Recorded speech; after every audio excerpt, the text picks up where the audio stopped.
Hi, this is Dr. Dawn Buick and Max from Triskeli Wellness, and we're here together to talk to you today about plantar fasciitis. I had to hold Max captive here at first because that's the only way I'll get him in the video, and I've gotten requests to have more Max in the video, so there you go, there's your Max time. Anyways, what we're going to talk about today is plantar fasciitis, and plantar fasciitis is just inflammation of the fascia at the bottom of your foot. So what is fascia? Well, fascia is just connective tissue, and it's basically what holds the arch of your foot together when you step. So whenever you step, you imagine this is your foot, it kind of starts up like this, and then as you step it deforms, and then it springs back to the arch. So when we're young, we have good arches generally, but then over time we tend to lose them. And that's just because over time that fascia can get stretched out. And you actually have 3 arches in your foot. And so that's important because when we go to work through our fascia later, you can have this mental picture of, okay, what am I working on? So you have the big arch of the inside of your foot, the medial arch right here. You have on the outside of your foot what they call the lateral arch, and that's a smaller arch, but it's still super important right here on the outside of your foot. And then you have the transverse arch that goes across here, and that's right there. And together it kind of forms like, think about it like a tent almost. They call it the plantar vault, and that's basically the big, arch at the bottom of your foot that you're thinking about. And that's really important for the gait cycle and for any athletes, especially runners, things like that, who do a lot of pounding on their feet and a lot of weight bearing like that. That can be a source of this inflammation of this fascia that's maybe been overstretched and maybe tightness along the line that fascia connects to. So when we think about plantar fasciitis, we think about, that this acute, sharp pain right on the inside of the foot. So the classic hallmarks of plantar fasciitis is they call it first step pain. So it's like when you first got out of bed in the morning, you get this sharp, pain right on the inside of your foot, foot there that feels like you're kind of maybe stepping on glass or lightning just went up your leg. Like maybe if you've sat for a while, so when you go to stand up and step on that, it's just really sharp. So that's kind of the classic signs of plantar fasciitis. So, what can you do about it? Because if you have it, it's really intolerable, and there's tons of things on the internet and Amazon, all these plantar fascia aids. But really, some of the best aids are cheap, probably sitting in your house right now, and you just kind of need to work on it, with consistent daily stretching and things like that, and you're going to get a big improvement. Now, the problem with, not addressing your plantar fasciitis is over time, if that fascia stays tight, that is how you can actually develop heel spurs. So if you have a heel spur, that is because you have long unresolved plantar fasciitis or plantar fascia tightness, okay? So just take a warning now, your body's warning you, you need to address this, and if you can, this is definitely something that you can work through. And if you do, then you can stave off any further changes in your body, okay? So one of the first things that I like to do is I like to work in the foot, because like I said, this plantar fascia is part of a chain, and so we're really always focused on the foot because that's where the pain is, but it's really part of a bigger system. So we're also going to work on the calf, because your calf muscles, your gastrocs, have a huge area of fascia that flows right from here down into the Achilles, comes down into the heel of the foot, and then the plantar fascia takes over, and then it spreads like a fan through the bottom of your foot. It also, though, connects up into the hamstrings, and so the gastrocs connect with the hamstring tendons here and connects up into the back of your leg. So when you think about addressing this, yes, the pain is in your foot, but as always, this is just part of a bigger system, so we can work on the foot, but it may not resolve if you don't look upstream, okay? So, but one of the things that feels the best is taking like an old tennis ball. This is one of my favorite things. The more worn out it is, the more give it's going to have, the softer it's going to be, and the less it's going to hurt when you do that. Generally, though, this feels really good, so just try it.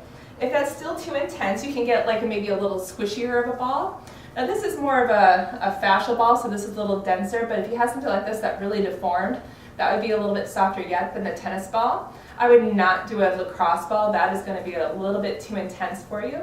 I think that's just going to be more painful than helpful at that point. You could also have like a little ball like this. This is really pretty soft and light, and you can use this more for like detail work, but your dog's old tennis ball is really what I would just go dig out of the toy chest. If you don't have a dog, then just go buy a cheap pack of tennis balls, and now you got 3 of them. So anyways, so what we're going to do is we're going to put our tennis ball on the floor here, and what I like to start by doing is just kind of stand and see how your feet feel. And I know that I just cut off half my body, so I'm sorry, there's no way around that. And just kind of take stock. How do I feel? Okay, so now we have a mental note of how we feel. And so what you're going to do is you're going to take this ball and you're just going to start at your heel. And just kind of start by stepping on it, right here like this. And that's good, and now maybe kind of do some circles. Good. And now we're just going to kind of go down the inner arch of the foot, the medial arch, okay? You don't have to go super heavy. Light's fine. And if you're having plantar fasciitis right now, it's probably pretty tender. So it's probably easier to start light, and then as it feels good, maybe you can go a little bit deeper. And now let's do the outside. We're like making a V, okay? So we're doing the outside of the foot. And then we're going to go across, getting that transverse arch, and just kind of go through it just like you're painting your foot. Paint your foot with a tennis ball, okay? Good. And there's actually an acupuncture point that we're hitting, which is a great point to hit. So kidney 1 is right here. So let's go ahead and hit kidney 1. Yeah, very good. Just kind of step on it. And then we're going to go to the balls of the feet. So right here, we're just going to kind of like step along the ball of the foot, kind of working through all those. Roll it around. And now let's actually hit the toes. Kind of like spread the toes out, stretch those. Okay?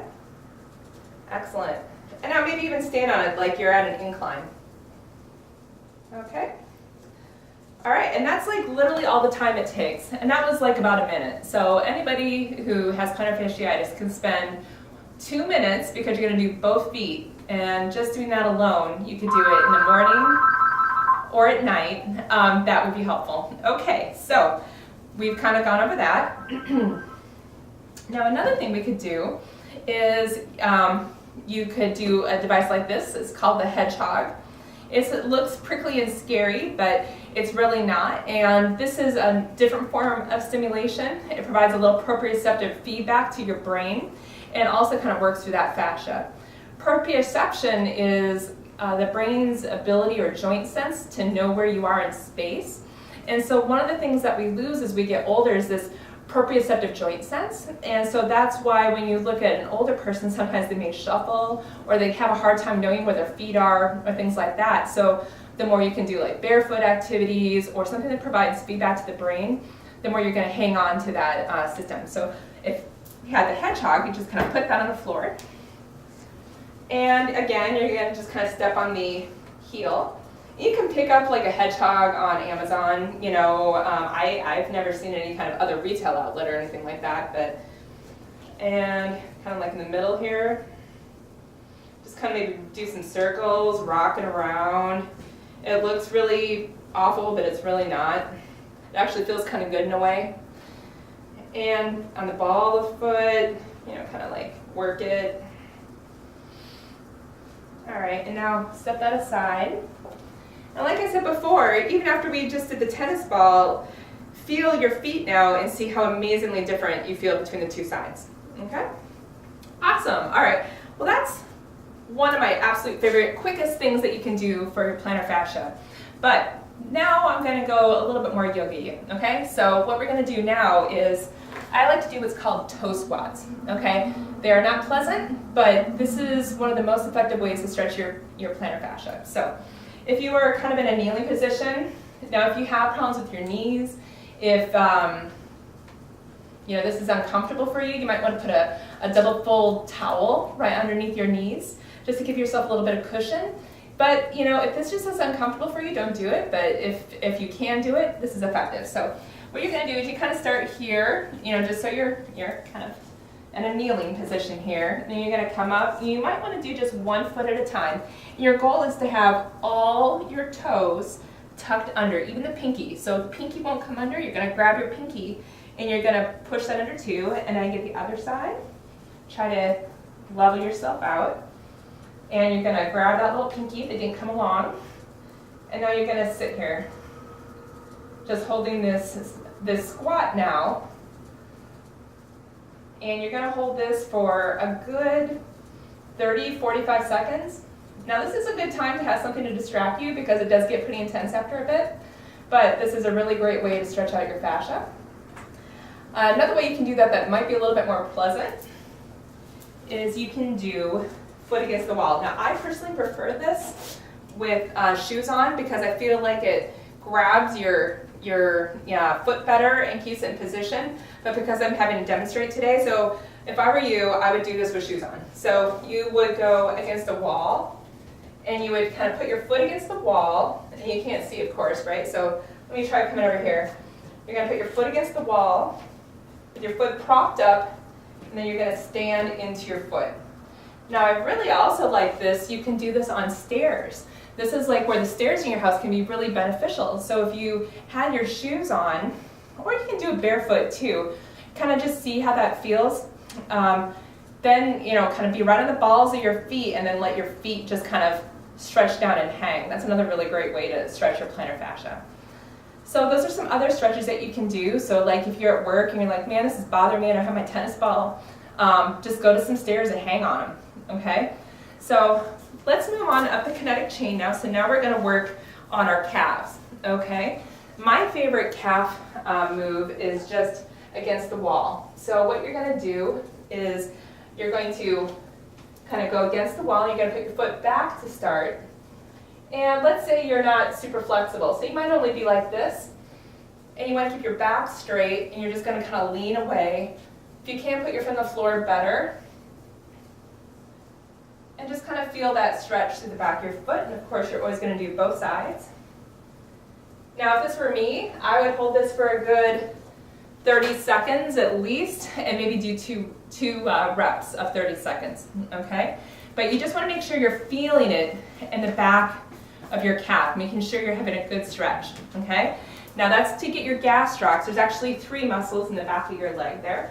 So they call it the triceps surae. To get your soleus, you want to come up a little closer, and now instead of a straight leg, you have a bent knee. You're coming forward like this. And that gets the deeper muscle that's kind of underlying that heart-shaped muscle at the back of your calf, okay? Now another thing you can do, the reason I have this here is, this is a form of a runner stick. There's like a million different iterations of this. This is the TheraBand version. You can just Google runner stick and you'll see like a million examples. So you're just gonna take this and you just basically roll. You're gonna roll on the outside. It's actually 2 muscle heads. So you're gonna have the lateral and the medial gastroc. So when you're doing this, you wanna get the inside one. And you don't have to do it a ton. So don't go home bruising yourself or anything. Just light to medium intensity, 5 to 6 good strokes. It'll feel pretty good. And then let's maybe go down the middle. Both ways, okay? Good. And this is also going to be beneficial on your hamstrings, which we talked about. So that's why I have this here. So we're just going to roll the hamstrings again, outside, and the inside. And so Max wants to know what this weird noise is. So that's just kind of like one of the many uses of a runner stick. This looks an awful lot like a rolling pin to me, and I really don't see why you couldn't use one. It's pretty much the same concept, and that's free, and that's in your kitchen too. So anyways, so if you want to also stretch the hamstring, there's a bunch of different ways to stretch that. You can reference my hip openers video that has tons of, I shouldn't say tons, like 10 different hip opening exercises, but we do cover the hamstring there. Otherwise, forward fold, or this one. This would probably be the one that I would recommend. You're just going to kind of bring one leg straight and kind of bring your tushy back. Fold one leg in. Sit up nice and tall, grow your posture. And then just go straight forward. If you have, if you can grab your foot, great. Do that with a nice straight back. Otherwise, if you can't, maybe have like a little towel or a belt, and you're just gonna wrap around your foot with a nice straight back, then you're gonna come forward like that. If your hamstrings are exceptionally tight, which some people's are, I recommend putting your hands actually behind you. So you're gonna sit up and then pushing forward keeps your back from rounding, and it isolates the hamstrings a little bit better, okay? All right, so now we've worked the entire back line of the leg. So the thing is sometimes, you know, plantar fasciitis can be so stubborn. You know, you feel like you've tried everything, and you know, you're just really frustrated because it seems like nothing you're doing has really addressed it. And I'm not telling you I have all the answers on this, but I am telling you that most of the people I've known at some point have gotten relief. So don't give up hope. You know, you can work through this. And if you're watching this from far away, don't be, you know, shy to go see somebody by you to go get some help for this. But if you live local to here, I can always help you out with that as well. So anyways, that is all I have today on plantar fasciitis. I look forward to any questions that you might have. I really hope you enjoyed this video. I hope it wasn't too long. And I hope you're having a great day. Talk to you soon. Bye-bye.